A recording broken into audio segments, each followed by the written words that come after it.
Our biggest challenge seems to be to get people to go up in weight because they're kind of scared to.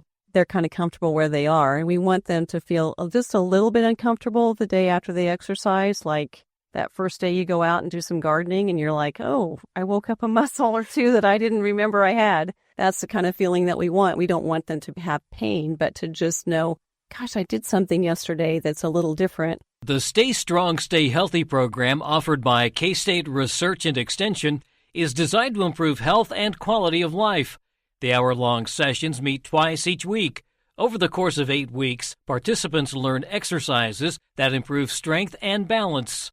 On today's Sound Living, exercise to help older adults perform everyday tasks. Sound Living is a weekly public affairs program produced by Research and Extension at Kansas State University. I'm Jeff Wichman.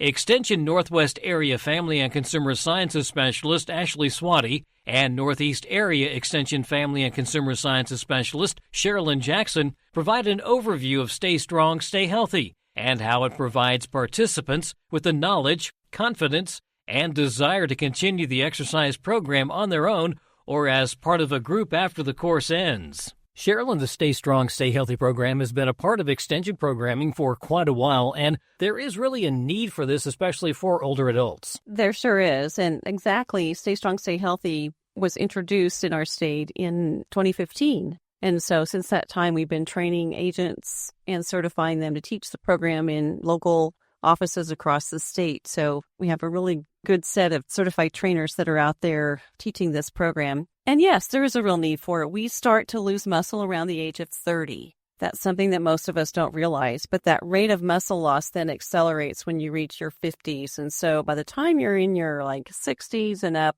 that muscle loss is happening pretty rapidly as part of the aging process, but we can do a lot to slow that down and to turn that around. And so that's what this program is all about. Having some kind of strengthening exercises that you do routinely and increasing that muscle strength can prevent and slow down the muscle loss, increase the strength and bone density in adults, and also help with walking and balance and preventing falls, all those kind of things. And so it's really, really important. Interesting that we do start losing muscle mass so quickly, and it really doesn't take a lot to build it back up or to maintain, right? No, not really. Physical activity guidelines for Americans state that you should do muscle strengthening activities a minimum of 2 days a week. So that's not too hard to do. And that's what our classes are, 2 days per week with a rest day in between. And they go for 8 weeks. And hopefully after that time period, people are feeling confident they can continue to do those exercises on their own. And Ashley, if I remember correctly, there's really not a lot of equipment that is needed for this. No, not at all. And if you take a class with us, we provide the dumbbells, so our hand weights, and then ankle weights, and really everything you need. We set you up for success in a safe environment, no crazy equipment needed. You mentioned it's an 8-week program, so how do we start off maybe in week 1? Well, first of all, we do a fitness assessment. So there's some basic fitness tests that we do. They're simple, just things like a 10-foot up and go, where you see how long it takes them to walk around a cone that's 10 feet away from a chair. We assess their flexibility. And then sitting and standing is a pretty important thing as we get older, and just for mobility and being able to do what we want to do. So we have a test that assesses that, and then some balance tests. So we do that assessment at the beginning before any classes begin, and then again after the class is concluded, and we do a comparison to see, what things have changed or what stayed the same. And even staying the same is considered a success because, they didn't decrease their strength. We really recommend they get a physician's approval to do the class in case there's something there that maybe we need to be aware of in terms of a health condition they might have. And then they come to class. We provide all the equipment for the 8 weeks that they might need, the weights, leg weights, and hand weights, and we lead them through the exercises. What type of things are we doing? We are doing exercises that target our muscles that help us do everyday tasks. So when we think of any task we do, if we stand up, sit down, we're working those different muscles in our legs and in our arms. So each of the 8 exercises focuses on helping do those daily tasks. And the exercises help benefit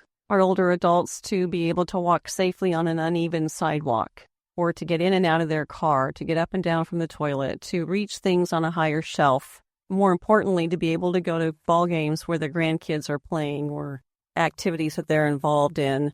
It helps them stay independent and be mobile. And so there's just a lot of ways that it contributes to their quality of life. This is one of the things that can help to reduce some of the arthritis symptoms? Yes, physical activity is very good for arthritis. A lot of times people think they don't want to move if they have pain, but actually that's a really good way to address it. And these are pretty simple exercises. We're not really having them do anything that's super strenuous. We can start it wherever they are. Sometimes that's just with very little weight or even no weight at all. And our first classes don't even use weights, the first 3 classes, and then we introduce pretty light weights.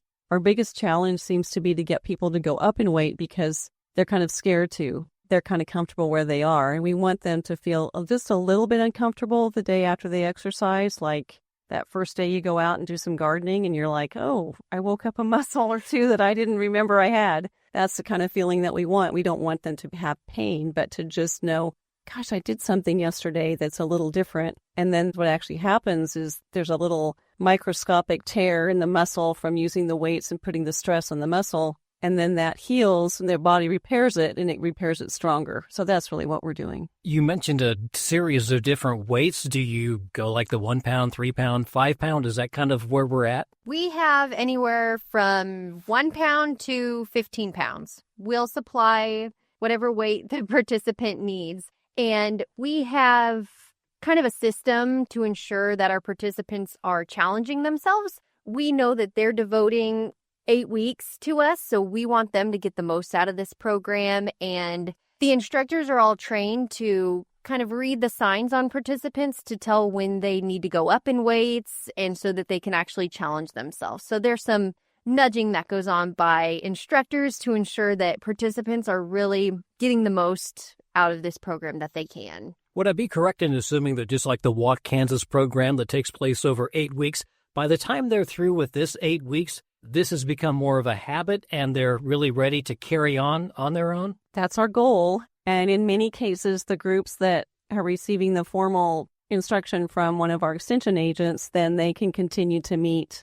Hopefully they can in that location or another location and continue beyond that 8-week period. So we have little pockets of groups that are still exercising all across the state. I assume you're also encouraging some aerobic exercise as well on some of those off days then? Yeah, we do some warm-up activities too. Before we do any strengthening, we warm up with a bit of aerobic activity. And yes, we'd love for them to do something in between, some walking or other kind of activity. But the neat thing about the strengthening program is it helps them gain the strength so that they're better able to do the more aerobic kinds of things. So they're better able to do walking, and they may feel like doing the walking or other kinds of activity because they've strengthened their muscles a little bit. Yeah, I was helping teach a class and we were about halfway through and one gentleman said, I can really do those chores a lot easier now and I don't get as tired. I have more endurance, and that's really big. Those are things that you might not notice just doing the day-to-day, but when we're building up our endurance so we're able to continue doing those things we maybe used to take for granted,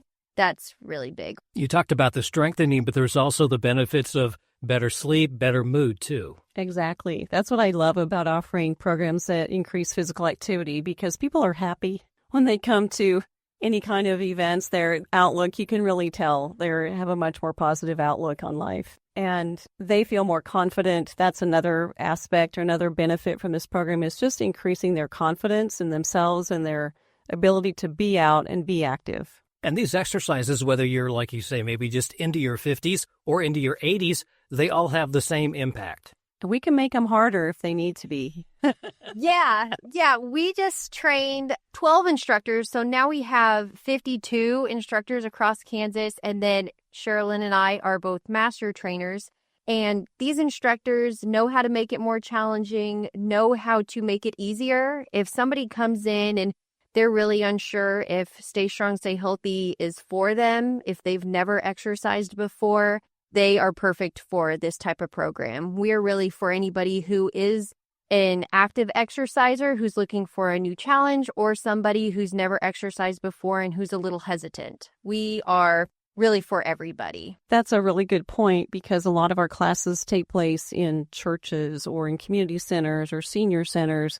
And a lot of them are in more rural communities where they don't have a gym or an organized kind of exercise program they can be involved in. And so we're really taking this kind of instruction and information out into places where there isn't any other option, and hoping that we'll be able to help older adults to stay independent and have a higher quality of life for a longer period of time. What's the reaction after they've been through this for 8 weeks? You mentioned that you do the assessment at the beginning and then again at the end. So you are seeing some of those changes. I'm imagining that they maybe are surprised by how much they have strengthened. We have a lot of outcomes that we can report, a lot of positive outcomes. And they're things related to strength, but also to their social and mental health, and also just their quality of life, their mental outlook, and helping them in many different ways that go beyond the strengthening aspect. But we have some really fun success stories of things that you may not think is very important, but to someone it probably is. Like there was a farmer who always carried his handkerchief in his front pocket. Well, he didn't have the flexibility or the ability to reach behind him to get it out of his back pocket. After Stay Strong, Stay Healthy, he was able to keep his handkerchief in his back pocket. It's just stuff like that people report over and over and over again that seems insignificant in some ways, but to them it's a real significant thing. Yeah, just being able to grab your wallet out of your back pocket or something like that, yeah. And being able to go to activities and ball games and sit in the bleachers with the other families and watch your grandkids play sports. Stuff like that is just really important. And I was teaching a class, and it was in the winter, and one of the participants, after the 8 weeks was done, she came up to me and said, I can now lift my leg and put my socks on. So before she wasn't able to wear socks, but now because of this class with the stretching that we do before and after class and those exercises, she was able to wear socks. That to me is huge. And then we had a participant who was ready to get back surgery because of back pain, and they canceled their back surgery because their pain was no longer that bad. So that's pretty impactful when we feel that well. And just the social aspect of getting out of the house and trying something new, being around a crew of 6 to 15 people that you may or may not have known before and getting to know them, that's really good. That's what a lot of people need to get out of the house to decrease that social isolation that's a lot more prevalent than we would like to think of. And one of our comments that have come back in, and one that I think stands out to me, is that it helped them move past grief. And you think about this age group that we're targeting, they're experiencing a lot of that. And so being able to get out and about, be in a safe environment, and increase their physical strength as well as support them socially and emotionally is just a lot of benefits that come beyond the physical strength. There's a lot of things that are positive in this class. Word of mouth, I imagine, is big with a program like this. If it's successful with a few people, that word spreads, right? Well, they all have friends, and they like to bring their friends, and usually they want to recruit friends. And one or the other, we have a lot of kind of funny stories, too, about children that nudge their parents to be involved and feel like it would be good for them. And a class that I helped with last summer, there were several of the adults there whose children had purchased weights for them for their birthdays, or just because they were so thrilled they were doing something that was benefiting them, and the children wanted to support their continued exercise. And so I thought that was really neat. Overall, this is a program that is having a lot of success across the state, and one that will continue for sure. Definitely, yes. There's growing momentum. During COVID, we had to pretty much stop all of our Stay Strong programming. It was in person and just not the type of program that we could offer. And so that momentum has really built back up now, and we're getting a lot more interest again in the program, and a lot more classes that are being taught across the state, and training some of our newer agents too. And so it's exciting. That's K-State Research and Extension Northeast Area Family and Consumer Sciences Specialist Sharolyn Jackson, and Ashley Svaty, Northwest Area Family and Consumer Sciences Specialist, with information on Stay Strong, Stay Healthy. The cost of the 8-week strength training program is $20. To learn more, contact your local extension office. Sound Living is a weekly public affairs program produced by Research and Extension at Kansas State University. I'm Jeff Wichman, and this is the K-State Radio Network.